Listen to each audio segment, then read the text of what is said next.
Hello friends, welcome to our YouTube channel Goodwill GS and English Gyan Ganga, and we will learn today Transformations Part Analysis of Sentences Part 2। आज हम analysis of sentences के part second के को लेकर आए हैं और जिसके माध्यम से हम आज देखेंगे कि जो क्लाउज होते हैं वह कितने प्रकार के होते हैं।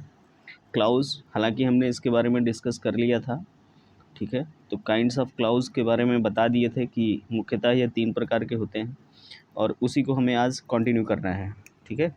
तो चलिए देखते हैं।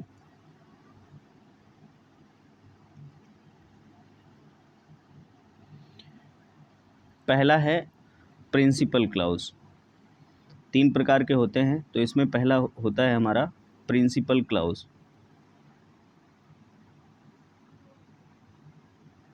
Principal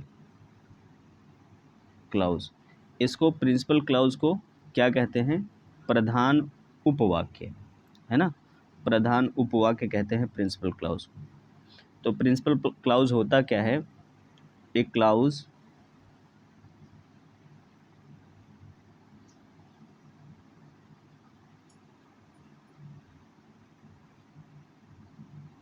is sentence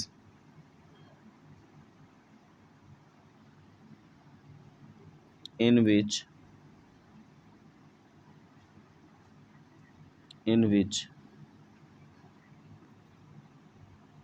the main verb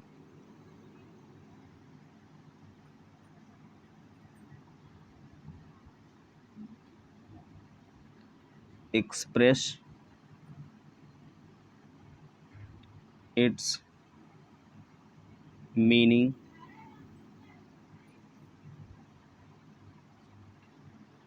clearly, ठीक है। तो क्या होता है कि प्रिंसिपल क्लाउज वह उपवाक्य होता है, एक सेंटेंस का वह हिस्सा होता है जिसमें जो मेन वर्ब होता है वह अपना अर्थ स्वतः स्पष्ट करता है। जिस मतलब मेन वर्ब अपना अर्थ पूर्ण रूप से स्पष्ट करता है, ठीक है। Means it does not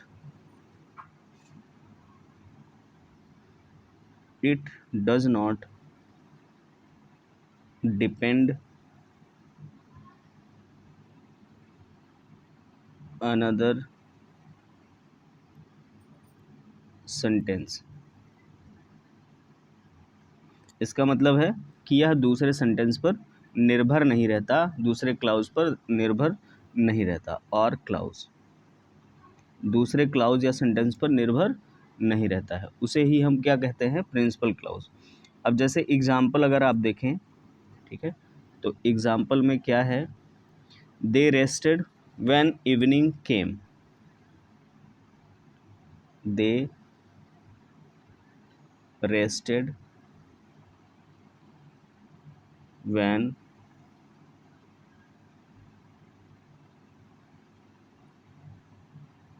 evening केम।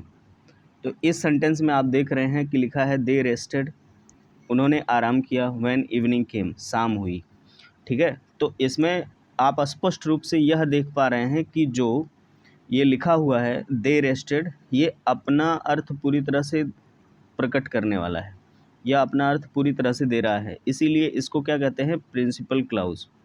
और व्हेन इवनिंग केम, दूसरा जो क्लाउज है व्हेन से जुड़ा हुआ है, ठीक है। इवनिंग केम, शाम हुई। तो शाम हुई यह अपना अर्थ तो दे रहा है, लेकिन अपना अर्थ पूरी तरह से एक्सप्रेस करने के लिए किसका सहारा ले रहा है? तो प्रिंसिपल क्लाउज का सहारा ले रहा है। तो प्रिंसिपल क्लाउज इंडिपेंडेंट क्लाउज कहलाता है, ठीक है। और सबऑर्डिनेट क्लाउज डिपेंडेंट क्लाउज कहलाता है, या कहा जाता है इसको डिपेंडेंट क्लाउज। तो ये शाम हुई तो क्या घटना घटी? दे रेस्टेड, उन्होंने आराम किया, ठीक है। तो ये इवनिंग केम, ये क्या हो गया? Subordinate clause. और दे रेस्टेड क्या हो गया? Principal clause. एक और सेंटेंस आप देख सकते हैं, we know that he is not sincere in his duty. We know that he is not sincere या sincere in his duty। हम जानते हैं कि वह अपने कर्तव्य के प्रति सिंसियर नहीं है, संवेदनशील नहीं है। ठीक है, तो वह संवेदनशील नहीं है, अपने कर्तव्य के प्रति संवेदनशील नहीं है, तो क्या? तो तुरंत प्रश्न आता है तो क्या, तो हम जानते हैं इस बात को।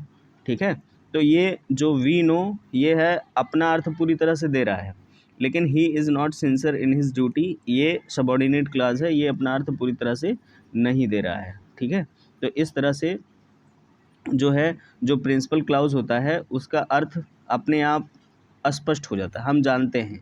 ठीक है, हम जानते हैं। और प्रिंसिपल क्लॉज हमेशा इंडिपेंडेंट क्लॉज होता है, इसको मेन क्लॉज भी कहते हैं, कहा जाता है। ठीक है, तो इस तरह से ये आपका एग्जाम्पल हो गया 2। चलिए आगे देखते हैं, जो अगला क्लॉज है हमारा उसको क्या कहा जाता है? Subordinate clause.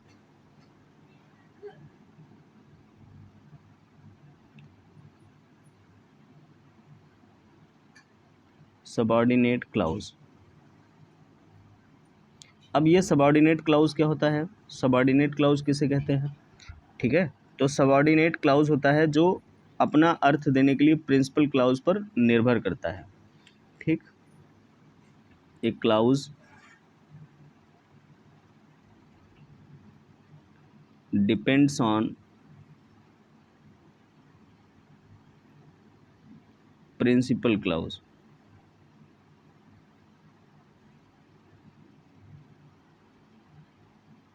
To express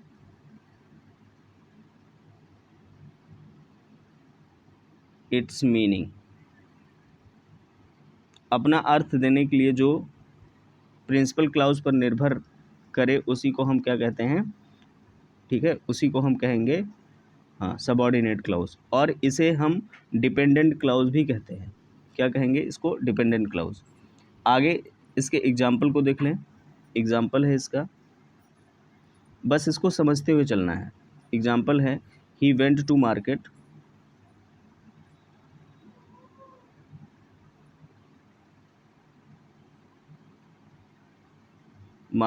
and bought a costly rich.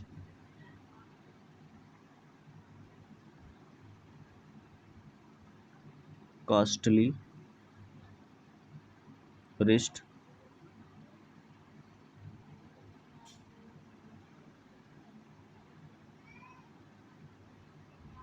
Watch that was stolen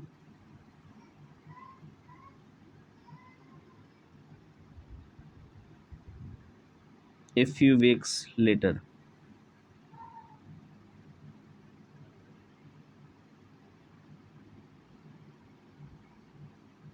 a few weeks later। ठीक है, he went to market वह बाजार गया, एक क्लाउज हो गया। दूसरा clause bought a costly wrist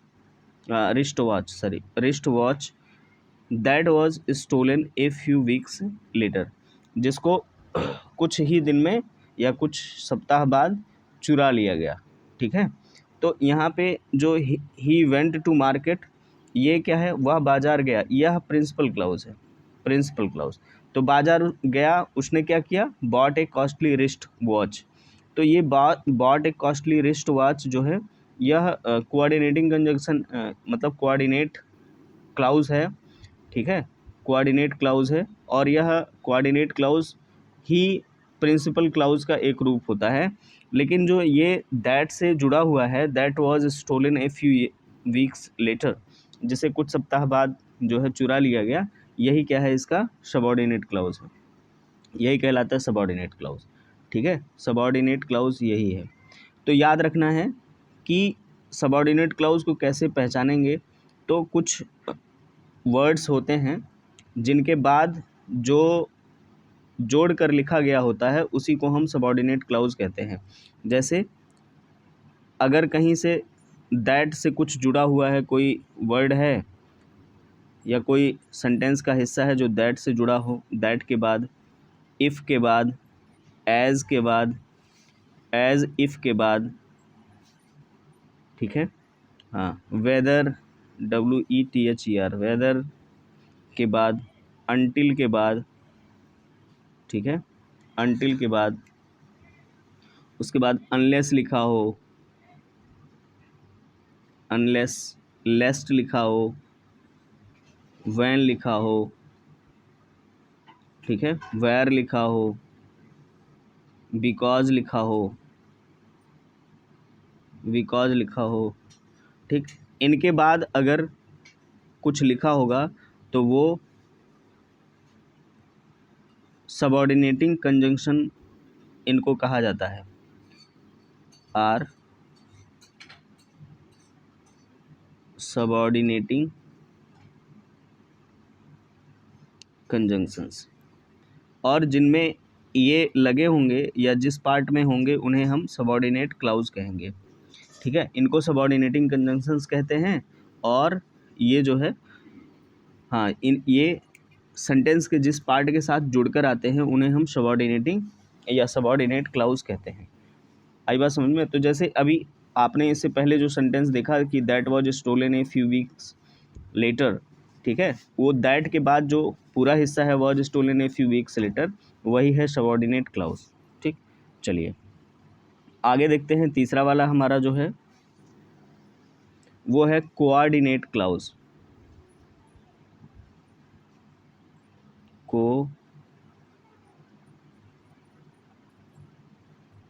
coordinate clause, ये कौन सा है? कोऑर्डिनेट क्लाउज, AES है कोऑर्डिनेट क्लाउज। तो ये क्या होता है coordinate clause?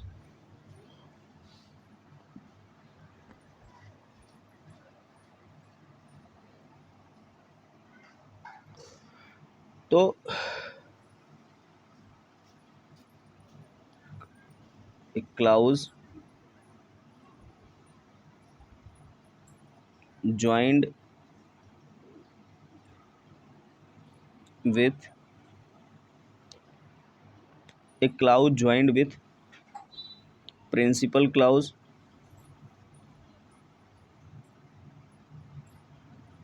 or subordinate clause, subordinate clause is called principal, ये कोऑर्डिनेट क्लाउज। एक क्लाउज जो प्रिंसिपल क्लाउज और सबऑर्डिनेट क्लाउज से जुड़ा हो, ठीक है, उसे हम क्या कहते हैं? Coordinate clause. और ये जो कोऑर्डिनेट क्लाउज है, ठीक, यह अपने आप में स्वतंत्र होता है, अपने आप में यह स्वतंत्र होता है। जैसे, और ये जुड़े भी होते हैं, किन से जुड़े होते हैं देख लेते हैं, वह भी किन से जुड़े होते हैं।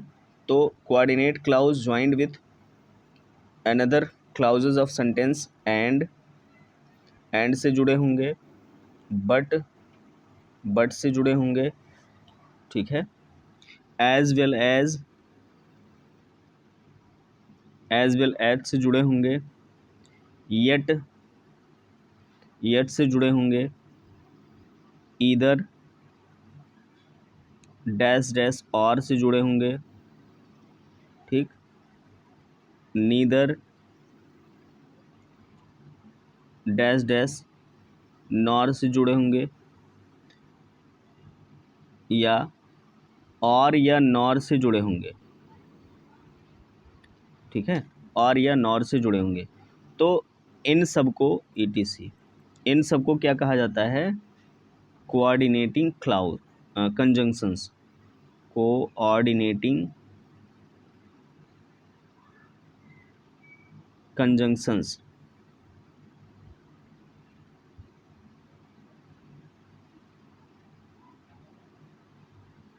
इनको कोऑर्डिनेटिंग कंजंक्शंस कहते हैं। अभी आप एग्जाम्पल में देखेंगे कि कैसे ये जुड़ते हैं, ठीक है। And, but, as well as, yet, either, और, नाइदर, नॉर, और या नॉर से जुड़े होते हैं। तो ये कोऑर्डिनेटिंग कंजंक्शन जो है कंजंक्शन है। इसीलिए जिन के पहले ये सब लगे होंगे उन्हें हम कोऑर्डिनेटिंग या कोऑर्डिनेट क्लाउज कहते हैं, ठीक है। Coordinate clause. चलिए देखते हैं अगला, मतलब इसका एग्जांपल देखते हैं। He went to Sonpur fair and bought a horse. He went to Sonpur fair and bought a horse. वह सोनपुर मेला गया और एक क्या खरीद कर लाया? वह सोनपुर मेला गया और एक घोड़ा खरीद कर लाया। ठीक है, तो वह सोनपुर मेला गया, यहाँ तक ये है पीसी अर्थात प्रिंसिपल क्लाउज है। ठीक है, पीसी है अर्थात प्रिंसिपल क्लाउज है पीसी। और एंड बॉट ए हॉर्स ये है कोऑर्डिनेटिंग क्लाउज या कोऑर्डिनेट क्लाउज, सी सी सी सी लिख दे रहे हैं, आप समझ जाइए ये कोऑर्डिनेट क्लाउज है। आई बात समझ में? I think you are getting the point. And से जुड़ा होने के नाते, एंड क्या है? कोऑर्डिनेटिंग कंजंक्शन है, और एंड से जुड़ा होने के नाते ये क्या कहलाएगा? बॉट ए हॉर्स, यानी and A bot a horse क्या कहलाएगा? कोऑर्डिनेट क्लाउज कहलाएगा, कोऑर्डिनेट क्लाउज कहलाएगा। ठीक है, तो आई थिंक आपको समझ में आ गया। दूसरा भी एग्जाम्पल आप देख सकते हैं। सेकंड एग्जाम्पल है Sohan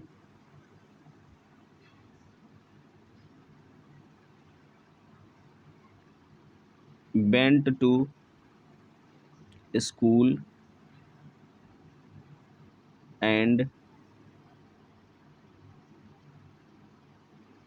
met his brother। Sohan school गया और अपने भाई से मिला। तो यहाँ पे सोहन वेंट टू स्कूल क्या हो गया? पीसी हो गया अर्थात प्रिंसिपल क्लाउज। एंड से लेकर मेट हिज ब्रदर तक ये क्या हो गया? कोऑर्डिनेट क्लाउज हो गया। क्यों? क्योंकि एंड जो है कोऑर्डिनेटिंग कंजंक्शन है, आप जानते हैं। फिर एक और एग्जांपल देख सकते हैं इसका।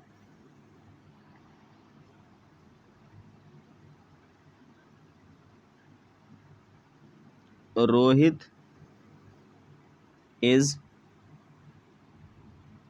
Poor yet he is honest. Rohit जो है गरीब है लेकिन फिर भी ईमानदार है, फिर भी ईमानदार है। ठीक है, तो रोहित इज़ गरीब, यानी रोहित गरीब है, रोहित इज़ पुअर, ये पीसी हो गया, प्रिंसिपल क्लाउज हो गया। येट ही इज़ ऑनेस्ट ये हो गया उसका कोऑर्डिनेट क्लाउज हो गया। ठीक है, कोऑर्डिनेट क्लाउज बहुत ज़्यादा कठिन नहीं है, आपको बस से केवल ध्यान देना है कि कैसे हम इसको करेंगे। ठीक, चलिए आगे देखते हैं। जो सबॉर्डिनेट क्लाउज हैं, इसी में यही महत्वपूर्ण है सबसे ज़्यादा, सबॉर्डिनेट क्लाउज, क्योंकि इसी को पहचानना और इसी को चेंज करना ट्रांसफॉर्मेशन में सबसे इम्पॉर्टेंट होता है। ठीक है, तो सबॉर्डिनेट क्लाउज के कई प्रकार होते हैं, 3 प्रकार होते हैं। ठीक है, तो kinds of subordinate clause.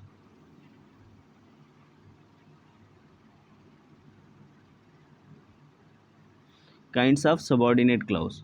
Subordinate clause के 3 प्रकार होते हैं, 3 प्रकार के होते हैं। पहला है नाउन क्लाउज,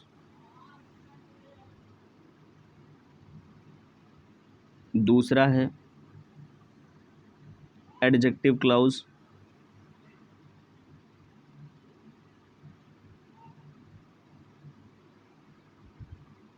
तीसरा है एडवर्ब क्लाउज, ये थर्ड है एडवर्ब क्लाउज। ठीक है, ये 3 प्रकार के क्लाउज हैं। तो नाउन क्लाउज किसे कहते हैं, एडजेक्टिव क्लाउज किसे कहते हैं, और जो है एडवर्ब क्लाउज किसे कहते हैं, चलिए देखते हैं। तो इसमें पहला है नाउन क्लाउज।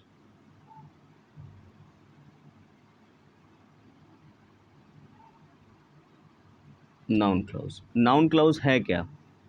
ठीक है, नाउन क्लाउज किसे कहते हैं? तो a clause in which a subject and a predicate, there is a subject with a predicate is called noun clause because it works as noun। तो a noun is a group of words, definition है इसकी def, A noun clause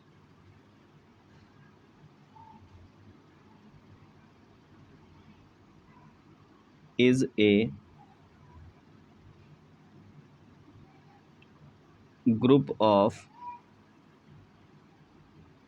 words which contains a subject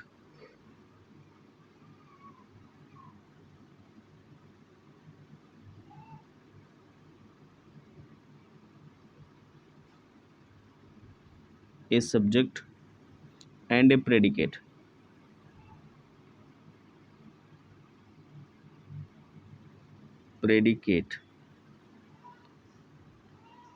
of its own, and does the work of a noun and works as a noun।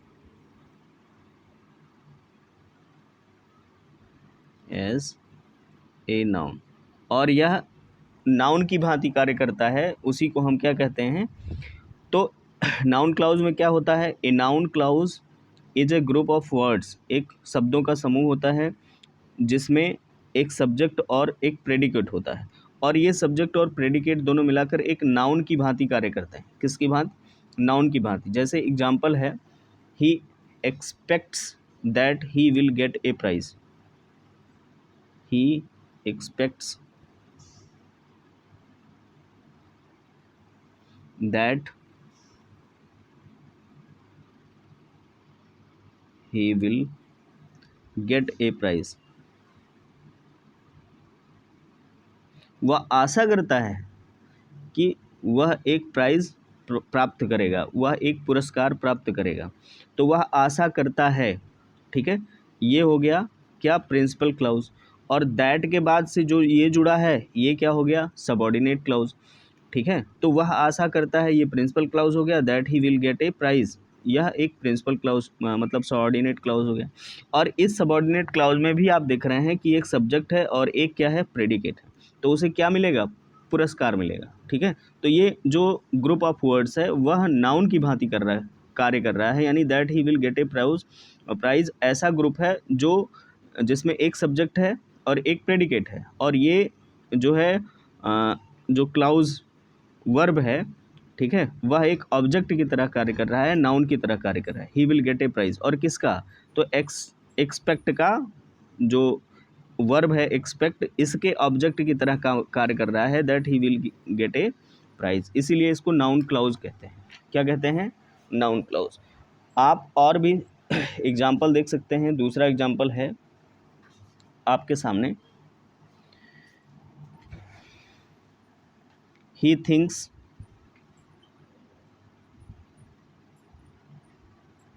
वह सोचता है, he thinks that he will pass the exams. वह सोचता है कि वह exam pass कर लेगा, ठीक है। He will pass the exam. तो ही थिंक्स क्या हो गया? प्रिंसिपल क्लाउज हो गया। और इसमें जो थिंक्स वर्ब है, इसका ऑब्जेक्ट कौन है? तो he will pass the exam, ठीक है। तो इसका ऑब्जेक्ट है he will pass the exam, यही इसका ऑब्जेक्ट है, इसीलिए he will pass the exam क्या हो जाएगा? नाउन क्लाउज हो जाएगा। क्या हो जाएगा? नाउन क्लाउज हो जाएगा। आई थिंक आपको समझ में आ रहा है, ठीक है। नाउन क्लाउज हो जाएगा। तो सबऑर्डिनेट क्लाउज ही नाउन क्लाउज, एडजेक्टिव क्लाउज और एडवर्ब क्लाउज होता है। चलिए एक दूसरा देखते हैं। दूसरा इसका है adjective clause.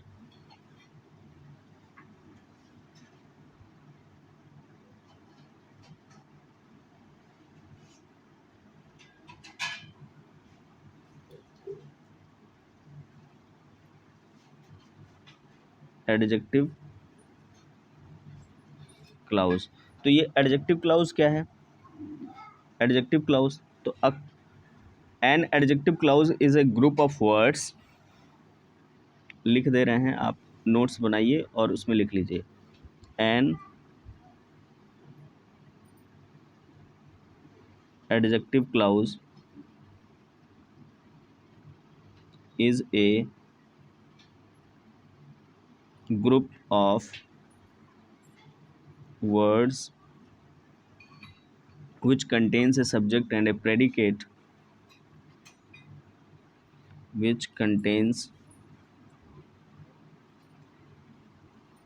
a subject and a predicate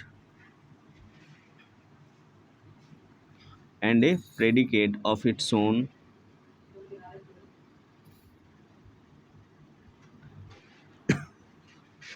and works as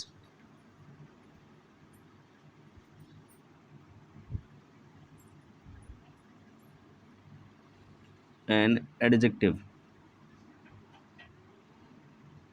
ये एडजेक्टिव है, ठीक है। तो एडजेक्टिव क्लाउज क्या होता है? एडजेक्टिव क्लाउज एक शब्द का समूह होता है जिसमें एक सब्जेक्ट होता है और एक प्रेडिकेट होता है, और जो, ठीक है, एक सब्जेक्ट और एक प्रेडिकेट होता है जो एक एडजेक्टिव की तरह कार्य करता है।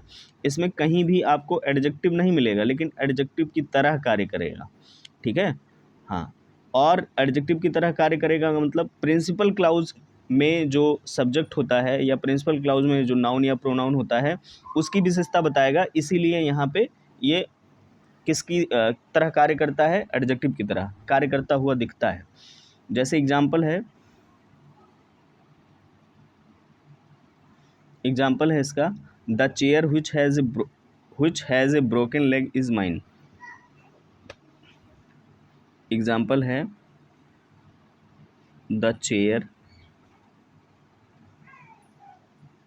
which has a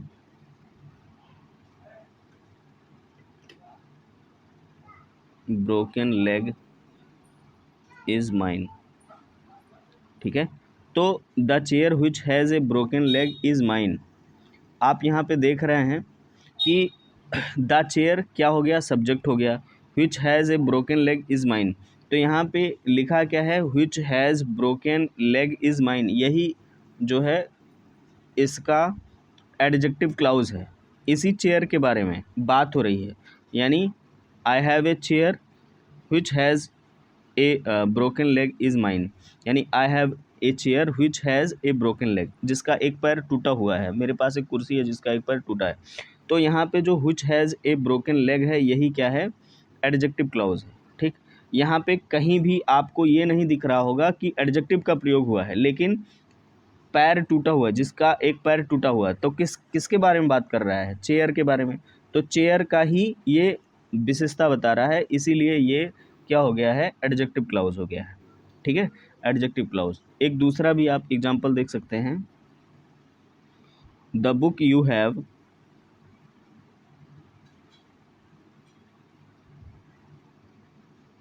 the book you have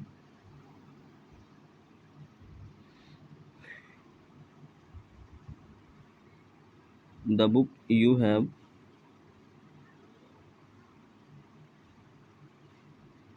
is mine,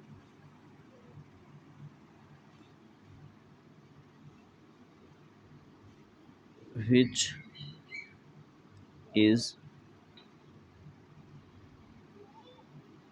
is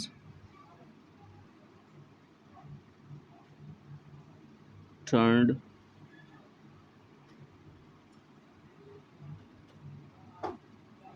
into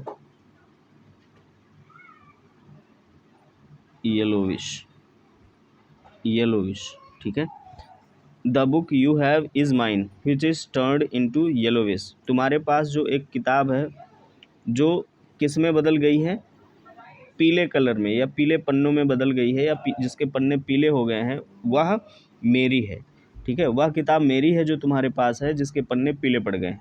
और यहाँ पे जो एलविश है, ठीक है, पीलापन, ये एडजेक्टिव है, लेकिन विच इज़ टर्न्ड इनटू एलविश ये पूरा जो है इसी किताब के बारे में बता रही, ठीक है। और यू है मतलब the book you have is mine, ये प्रिंसिपल क्लाउज है, इसमें प्रिंसिपल क्लाउज का प्रयोग हुआ है। तो the book you have is mine और which is turned into yellowish, जिसके पन्ने पीले पड़ गए हैं, तो यही एडजेक्टिव क्लाउज है, ठीक है, यही एडजेक्टिव क्लाउज है। चलिए आगे देखते हैं, अगला है एडवर्ब क्लाउज। तीसरा है एडवर्ब क्लाउज। एडवर्ब क्लाउज क्या होता है, तो याद रखना है ठीक उसी तरह से है कि an adverb clause is a group of words which contains a subject and a predicate of its own and does the work of an adverb, और यह एडवर्ब की भांति कार्य करता है। चलिए लिख दे रहे हैं, an adverb clause is a group of words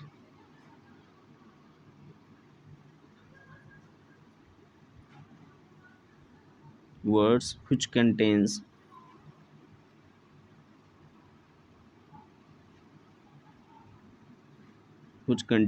a subject and a predicate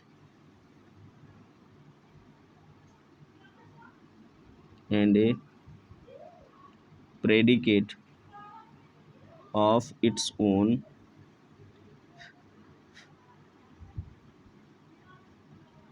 and work as an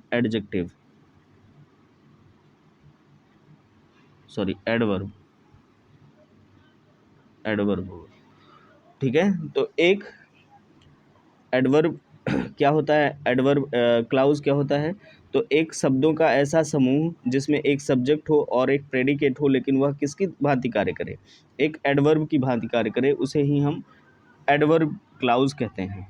जैसे एग्जाम्पल हुआ इसका, strike the iron while it is hot. Example है strike the iron,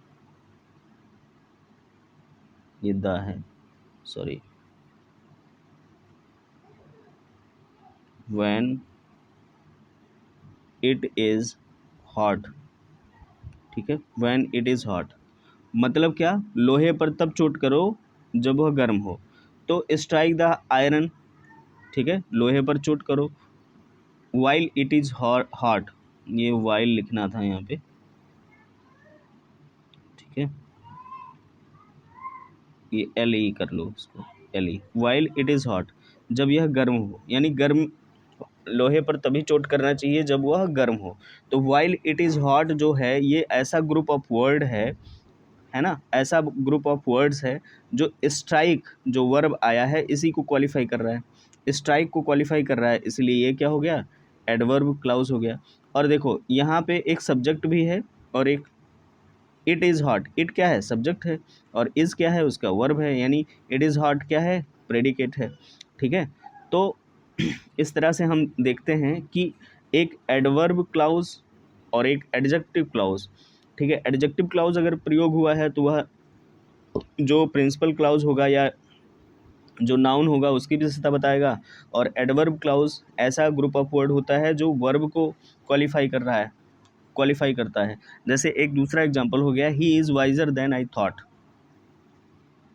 he is wiser than I thought, ठीक है, जितना मैंने सोचा था उससे ज़्यादा बुद्धिमान निकला वो।